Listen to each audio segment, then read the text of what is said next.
والسماء ذات البروج واليوم الموعود وشاهد ومشهود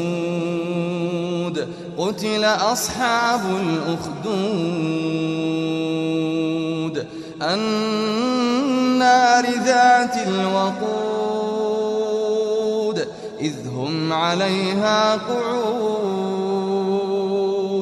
وهم على ما يفعلون بالمؤمنين شهود وما نقموا منهم إلا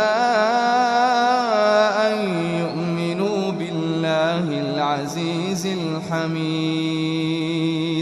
الذي له ملك السماوات والأرض والله على كل شيء